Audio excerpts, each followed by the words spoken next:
Nindia dah keluar dah. Okey, yang ni yang kita tunggu selama ini. Okey, program PISMP untuk lepasan SPM, lepasan STPM, lepasan matrikulasi, lepasan STAM, okey, dan juga lepasan diploma vocational daripada KV College Vocational. Tapi satu tu yang layak mohon, iaitu daripada diploma pendidikan awal kanak-kanak saja. Bukan semua program diploma KV yang layak mohon untuk PISMP tu. Tapi ada satu yang sangat menarik guys. Okey, sebelum tu check it out. Iklan ni dah mula keluar Bermula 12 Mac ini. 12 Mac untuk permohonan. Okey, dan boleh tengok tarikh akhir dia bila Okey, yang penting 12 Mac dah start boleh mohon dah.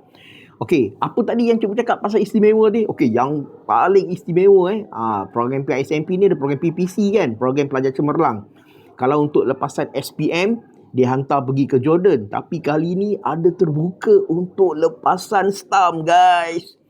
Lepasan STAM, ada program PPC. Tapi bukan ke Jordan, tapi di Mesir.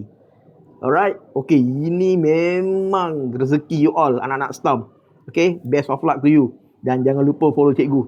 Arigatou gozaimasu.